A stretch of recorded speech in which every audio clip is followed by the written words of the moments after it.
دور دراز کے اس جنگل کا ماحول بڑا پرسکون تھا، کیونکہ وہاں کے راجا نے قانون بنایا تھا کہ کوئی جانور کسی دوسرے جانور کو مار کر نہیں کھائے گا۔ شکار کرنا اس جنگل کے بنیادی قانون کے خلاف تھا، جس کے لیے جنگل نکالا کی سزا طے کی گئی تھی۔ چاہے خونخوار طاقتور شیر ہو، چیتا ہو، باغ ہو، لومڑی ہو، سب کے لیے ایک قانون تھا۔ یوں سمجھیں اس جنگل کے سبھی جانور کو شاکاہاری بننا پڑا تھا۔ ایسے میں جنگلی پیڑ پودوں سے پیدا پھل پھول اور میوے سب کے پیٹ بھرنے کے لیے کافی نہیں پڑ رہے تھے۔ تب جانوروں نے فیصلہ کیا کہ وہ کھیتی کریں گے۔ انہوں نے قسم قسم کے پودے اگائے اور اپنے کھانے کا انتظام کیا۔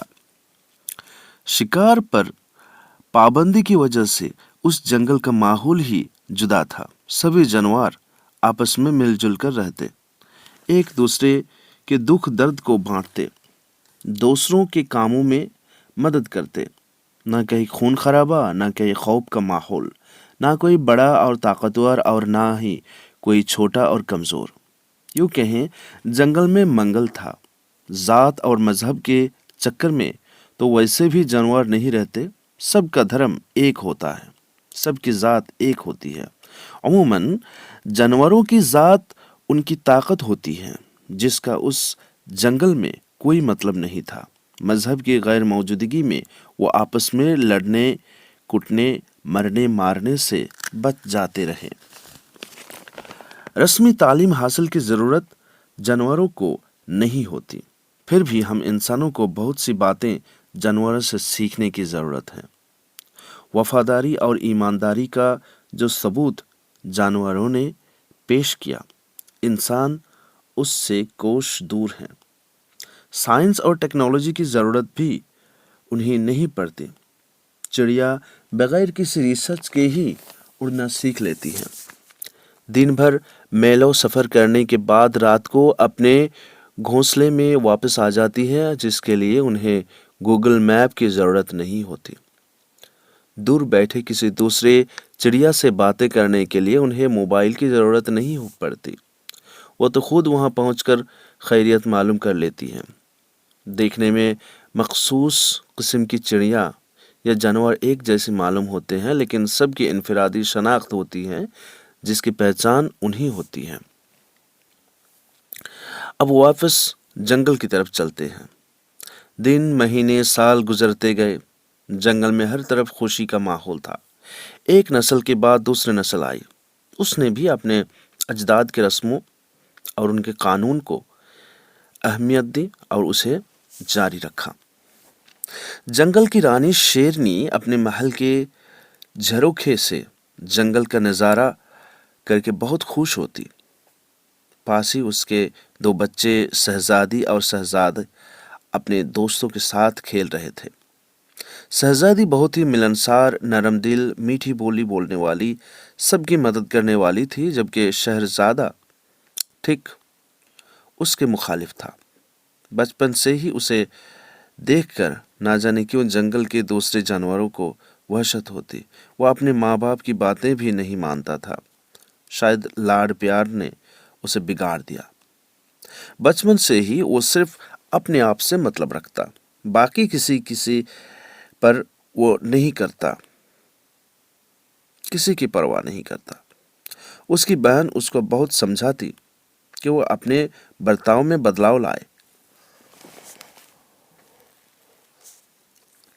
کیونکہ ایک دن اس کو اس جنگل کا راجا بننا ہے اور پورے جنگل پر حکومت کرنی ہے۔ وہ کہتی کہ ایسے برتاؤ راجا کو شوبھا نہیں دے گی، مگر شہزادہ کب سمجھنے والا تھا۔ شاید اسے شہزادہ ہونے کا گھمنڈ بھی بہت تھا۔ شہزادہ جب تھوڑا بڑا ہوا تو اسے اپنے والد کے راج کاج میں کمایاں نظر آنے لگی۔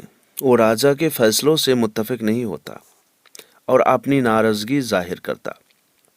اس نے ہم خیال دوستوں کی ایک ٹولی بنا لی اور انہی کے ساتھ زیادہ سے زیادہ وقت گزارنے لگا۔ ایک دن شہزادے نے اپنے دوستوں کے ساتھ اپنے محل سے بہت دور پکنک پر جانے کا فیصلہ کیا۔ اس نے اپنے والد کی بجائے اپنی ماں سے اس کی اجازت چاہی، لیکن ماں نے یہ کہہ کر منع کر دیا کہ وہ اپنے شوہر کے بغیر پوچھے اجازت نہیں دے سکتے۔ شہزادہ سمجھ گیا کہ یہ لوگ اسے جانے نہیں دیں گے۔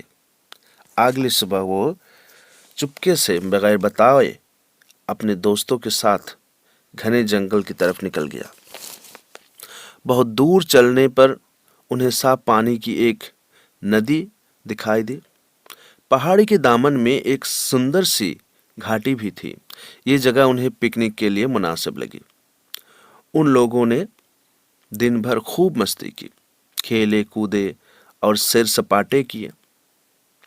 موسم بڑا سہانا تھا۔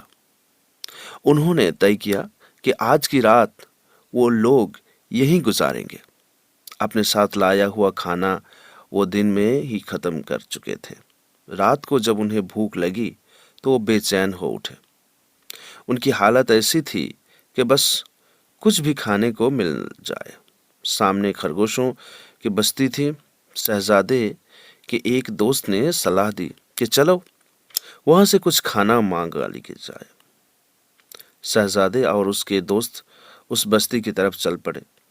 انہیں ایک ماند کے باہر ایک موٹا تازہ تندرست خرگوش سویا ہوا نظر آیا۔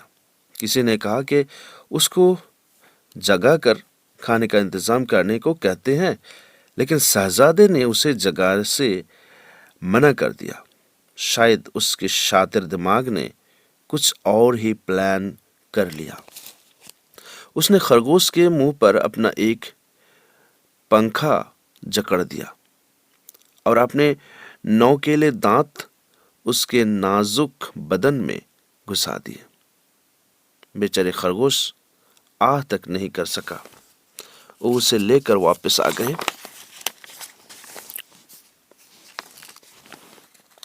پکنک کی جگہ پر آ گئے اور سب نے اس کے گوشت سے اپنا پیٹ بھرا۔ پیٹ بھر جانے کے بعد انہیں احساس ہوا کہ انہوں نے جنگل کا قانون توڑا ہے۔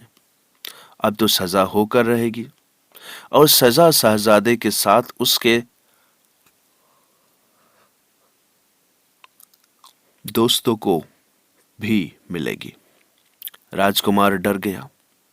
اب انہیں جنگل چھوڑنا پڑے گا۔ وہ کہاں جائیں گے؟ انسانوں کی بستی کی طرف؟ نانا، انہیں انسانوں کو بستی کا ماحول سوچ کر ہی ڈر لگنے لگا۔ انہیں پتا تھا کہ انسان آپس میں کبھی ذات کی بنیاد پر، کبھی دھرم کے نام پر، تو کبھی اپنی بالادستی کے لیے آپس میں لڑتے رہتے ہیں اور ایک دوسرے کا خون بہاتے رہتے ہیں۔ وہ کسی کا قتل شکار اپنا پیٹ بھرنے کے لیے نہیں بلکہ خود غرضی کے لیے کرتے ہیں۔ زمین کے ایک ٹکڑے کے لیے یہاں بھائی اپنے سگے بھائی کو مار ڈالتا ہے۔ جس زمین کی جنگل میں کوئی قیمت نہیں ہوتی، انسان تو اتنا بڑا گوشت خور ہوتا ہے کہ بڑے سے بڑے جانوروں سے لے کر چھوٹی چھوٹی مچھلیوں کو بھی چٹ کر جاتا ہے۔ ایسے میں وہاں انہیں زندہ کون چھوڑے گا؟ دوسرا جنگل وہاں سے ہزاروں میل دور تھا، جہاں تک زندہ سلامت پہنچا ممکن نہیں تھا۔